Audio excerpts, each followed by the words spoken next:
Welcome to Numbers Don't Lie, serving you NBA updates and fantasy wisdom. Week 7 is here. The sample sizes are real and the trade windows are closing. We've got waiver wire ads, sell highs, buy lows, and streamers you need to win your matchup this week. Plus, we are debuting a new deep dive segment on a player who is quietly becoming a fantasy stud. Stick around to find out who that is. We are deep enough into the season that the obvious names are now gone, but they are still gold if you know where to look. These are the priority ads you need to grab before your league mates wake up. Pass inside to Watson. If Peyton Watson is still sitting on your wire, fix that mistake right now. He's played 33 plus minutes in 7 of his last 8 games. Over the last 2 weeks, he has been a positive asset in 6 of the 9 standard categories. We told you to grab him last week. By next week, his numbers are going to skyrocket past 30%. Don't be late. Short shot clock on the inbound series. Jose picked off. It'll be Jaren Jackson Jr. Got the triple. You don't find assists on the waiver wire unless you're looking at Vince Williams Jr. He is handing out around 9 dimes per game over his last 7 outings, adding over a steal to boot. Yes, the 35% shooting is ugly, but you swallow that pill to get elite assist numbers from a free agent. He's only rostered in 24% of leagues, so go get him. Did with that groin injury. Here's Clowney. Nails it. The difference between Noah Clowney being a streamer and a hold is his jump shot, and right now he's hitting it. Over the last 2 weeks, he's averaging 17 points with 1.3 blocks and a steal, all while shooting 47% from the floor. That efficiency will likely dip, but as long as the shot is falling, he is a must start. Ride the wave until it crashes. Make a good close out on Saddiq Bey initially. And Bey, using that strength, took him right to the rim. We know the book on Saddiq Bey. He tanks your field goal percentage, but history also tells you stream the hot hand. He has dropped at least 18 points for 4 straight games and has pulled down 10 plus boards in 3 of his last 4 games. This is a rental. Herb Jones will be back soon, but for the short term, you milk this production for everything that it's worth. No, get away. Get away. McConnell puts it in. TJ McConnell is the most boring, reliable asset in fantasy. He just came off a week averaging 13.5 points, 6.3 assists, and 1.8 steals. The 56% shooting looks like a heater, sure, but the guy is a career 52% shooter. He doesn't hurt you anywhere, so if you need a floor raiser, he's the safest ad on the board. Bench players in Siakam. Walker, catch, shoot 3. Jarace Walker has been a disaster to start this season, shooting 34% from the field, but look at the last week. 13 points, 6 boards, and 50% shooting. We know Indiana is not chasing wins, which gives Walker a long leash to just figure it out. He shot 47% from the field last season, so add him to see if the trend continues. I'm not sure everybody else likes it. I think it's fun. Come get it. Jay Huff is protecting. How many's he got? Another trend worth paying attention to in Indiana is Jay Huff. In his last 4 games, he has averaged 12 points, 6 rebounds, and 3 blocks. That's enough to have him ranked inside the top 40 for the week. Add him while he's starting. If you missed out on those long-term holds, don't worry, we just need to win this week. Here are some standard league streamers who are going to patch the holes in your lineup for week 7. Once again. But we got it firsthand because Zoo has been our anchor in so many different occasions when we needed offensive success. Speaking of which, Joe. Jalen Wells isn't a long-term asset, he is a heat check. Normally, you just ignore him, but right now, you just can't argue with the production. Over his last 4 games, he is averaging 17 points on 54% shooting. This is a classic ride the wave scenario. Stream him until the efficiency dips, then cut bait immediately. Jaren Jackson against Ziggy. Spins to a layup and is blocked. New coach, new reality. Yves Missi has finally found a bigger rotation, hitting 20 plus minutes in 4 straight games for the first time this season, and the production followed immediately, averaging 9.7 points, 10 rebounds, and 2 blocks in his last 3 games. Roster him if you need the big man stats. See that we leave again. Calvin Johnson. Keldon Johnson is quietly putting together a solid floor. The story here is the efficiency. He's averaging 13 points on a blistering 59% shooting over his last 3 games. Add in the 8 rebounds per game and you have a safe, reliable option to plug into your lineup. He won't win you the week alone, but he won't lose it for you either. Moody catch and shoot. He was ready. With Moses Moody, you are chasing volume, not upside. He's averaged 30 minutes over his last 7 games. He isn't going to explode for 30 points on the regular, but when a guy is on the floor that much, the counting stats accumulate. If you need steady points and steals, he is a serviceable streaming option. Launched by 7. Inside Tyson. This is a pure injury handcuff. Jalen Tyson's value is entirely dependent on the injury report. If Darius Garland or Hunter sit, Tyson becomes a must stream. If they play, he belongs on the waiver wire. Check the news 30 minutes before the tip-off. Do not roster him blindly. Now let's get into the mud. In 14-team leagues and deeper, the wire is ugly. But ugly can still be productive. If you're desperate for minutes and a pulse, here are some deep league flyers who can help. He turned it over. Okay, now the Warriors have had some giveaways. James Borrego is playing with his rotations. Jose Alvarado has played 26 plus minutes in 3 straight games, and the production has followed. 16 points, 4.7 assists, and 1.3 steals over the same time span. And here is the warning. He is a sub 44% shooter on the season.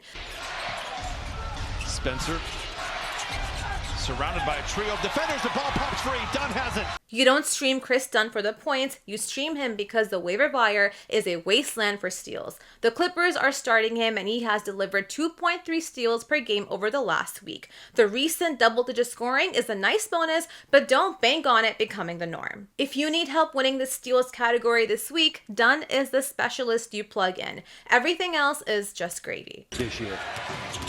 They noticed it during Team USA a couple summers ago. The rotation of Dallas Mavericks point guards has shifted to Plan D, and Ryan Nembhard showed out with a 17-point and 4-assist game in his first start of his career. He backed it up with only 8 points and 3 assists against the Clippers, but he's somebody to consider in deeper formats until Jason Kidd decides to change things up again. From a double-double, 1 rebound and 3 assists away from a triple-double. Yao Ming splash. Normally, we have a strict rule, never overreact to a 1-game sample size, but the rules go out the window when you look at the Brooklyn Nets and their depth chart. The roster is talent deprived and they are desperate for a playmaker. That's why you need to pay attention to Igor Dimin. He is fresh off a massive line, 23 points, 9 rebounds, and 5 assists. On a contender, that is a fluke. On this Nets team, that is a proof of concept. The minutes are there and the usage is wide open. If you are in a deep league, you can make the ad to see how he backs it up. The key in the second quarter, will Richard catch and shoot 3? This is a simple flowchart. Is Steph Curry playing? If the answer is no and you're in a deep 16-plus team league, then Will Richards is an option. In games without Steph, the rookie is averaging 12 points and 4 boards on elite 50 and 81 shooting splits. Ride this specific window until Steph returns, then send him back to the wire. Enough with the free agents, let's head to the trade market. We are at the perfect point in the season where impatient owners are starting to panic. They see a few bad weeks and assume that the season is over. So that's your opportunity. Here are the buy low targets you need to send offers for. And Booker deciding what to do, pulls up in transition. No on the 3. Chet's got his head up, trying to get the ball up the floor quickly. J-Dub gave it right back to him. That's Chet with the flush. If the Chet Holmgren owner in your league is panicking, you need to be the first one in their DMs. Don't let the box score fool you. Yes, he just broke a rough 3-game stretch where he struggled to crack 12 points, but you have to look at the game script. 2 of those were blowouts. In fact, in the 7 games where Chet played under 30 minutes, he averaged just 25. That is nearly half his games this season. The problem isn't Chet. The problem is that OKC is blowing teams out. Add in the return of Jalen Williams and you have a perfect storm for a panic sell. We are seeing him move straight up for LaMelo Ball and Jaren Jackson Jr. Someone even flipped him for Miles Turner, which we have to assume was a mistake, but it shows you how low the sentiment has dipped. Capitalize on it. Booker spinning on Brown, turns to score. It is rare to get a buy low window and a first-round pick, but Devin Booker is giving you one right now. The scoring dip looks scary on the surface, but dig deeper. It is purely an efficiency issue. He is shooting 37% from the field over the last 2 weeks. The rest of his counting stats have remained completely stable. He hasn't forgotten how to shoot. This is just variance. You are betting on positive regression. It is only a matter of time before the shot starts to fall again, and by then the price goes back up. So send an offer.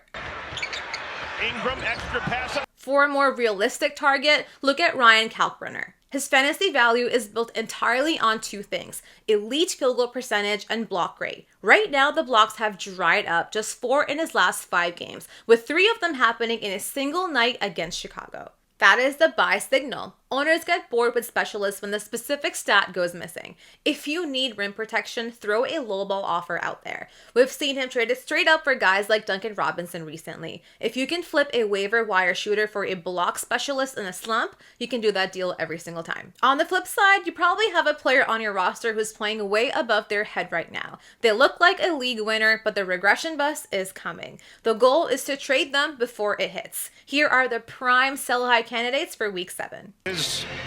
Crosses over, Hart drives. If Josh Hart is on your roster, it's time to start having a conversation with your league mates. Over the past 2 weeks, he has delivered top 25 value, averaging 15 points, 9 rebounds, and 6 assists with nearly 2 steals. Your sales pitch is simple. Remind everyone that Hart was a top 40 player last season. You might convince someone that this production is sustainable even when OG Anunoby returns. We don't believe it is, but right now, you have the data to make your case. He's been traded for guys like Evan Mobley and even straight up for LaMelo Ball in Yahoo leagues. That is the market that you want to tap into. Keegan Murray trying to back down Keontae. Put the shoulder down once, twice, no call. Step back jumper. It's a similar story for Keegan Murray. This recent run is less about Sacramento's long-term plan and more about the current chaos, but the numbers don't lie. Since returning from injury, Murray has been a top 20 player. Context matters here. Those games were played without Sabonis and with Zach LaVine looking completely checked out. But when a late round pick starts shutting up prime Sean Marion numbers, you have a decision to make. Ride the wave or capitalize on the spike. If you can flip him for a proven top 40 player, you need to seriously consider it. He's doing a really good job of adjusting his role while Ja is out. Ball gets downhill, blocked out of bounds by Edey. Don't get tricked by the season-long averages. If you look at the last year's numbers, Zach Edey looks like a 22-minute per game plotter. He looked like a borderline waiver wire guy. But you have to contextualize the numbers. There is the Taylor Jenkins era, and there is the current Grizzlies coaching regime. The second Jenkins left the building, the leash came off. Edey's minutes spiked to 30, and his production spiked. In those final 6 games, he didn't just play better, he averaged 15.7 rebounds and 1.7 blocks. And it wasn't a fluke. He's pulled down 15 plus boards in 3 of his last 4 games this season. Away. But that's a great. You got it right. Read the room in Memphis. They traded Bane. Ja is a total wild card. Jaren Jackson Jr. still treats the defensive glass like he's allergic to it. And they're struggling to hold on to a play-in spot. If this is a classic tear-it-down development year, the priority has to be youth. Edey is already returning top 40 value, and now it's just about maintaining that consistency. Now that your team has been reviewed, let's hit the latest around the league. Let's start with the kid who rewrote the record books, dethroning the king himself, Cooper Flagg. The Mavericks rookie just became the youngest player in NBA history to drop 35 points in a game, and he did it like it was just another day. The 18-year-old went 13 from 22 from the field while grabbing 8 rebounds. And let me not forget, he did this without a single 3. In Steph Curry's NBA, Cooper Flagg did this all in the paint. Flagg. Oh, it's a big finish for the youngster. The only other 18-year-old to score 35 points in his rookie season, LeBron James, who did it twice the same year. The first was when he was 18 years and 348 days old, which is just 5 days older than what Cooper Flagg was on Saturday. Cooper actually just faced LeBron on Friday, where he tied the NBA record for 11 assists as an 18-year-old. In his first 20 games for the NBA, he's averaging 16.7 points, 3.5 dimes, 6.6 rebounds, and 1.4 steals from 46.2% from the field. Klay Thompson and Jason Kidd could not believe their eyes, but the ones who deserve it all are the people of Dallas. They needed another beacon of light after Luka left for the Sunshine State, and Flagg has answered the call. For Dallas, the future has arrived. For LA, the past is the future. Not Lakers, they made the deal of a lifetime with Luka Doncic, but the Clippers, shambles city. Something's not just off, it's broken. The 3 E's, effort, execution, and energy, are all MIA lately. Game after game, they're flat. No rhythm, no energy, no urgency. Feels like they show up because the court is there, not because they believe they're supposed to win. Let's break it down. They don't just look bad, the numbers show it. They average 112 points per game, which is 25th league-wide. They average 41 rebounds per game, which is 26th league-wide. They average 23.8 dimes, which is 28th league-wide. Their assist-to-turnover ratio is 1.6, which is 25th league-wide. When you're low in scoring, low on rebounds, low on assists, and sloppy with the ball, that's a recipe for disaster. Sprinkle in off-court legal drama with your superstar and team owner, now it's rock bottom. And let's not forget, the Clippers aren't just screwing their own season, they're also building a gift basket for OKC. If things don't change, that gift might come in the form of a top 4 pick in the next year's draft. Years ago, LA traded Paul George, and in doing so, they sent a bunch of first-round picks to OKC. The obligation still stands. Clippers owe their 26th first-round pick to OKC unprotected. Right now, the Clippers are sinking fast, and if the season ended today, OKC would have a 26.3% chance of landing a top 4 pick via the Clippers. So the worse the Clippers do, the better for OKC. OKC is also not only top of the West, they're top of the NBA right now. And Sam Presti does not need any more young players.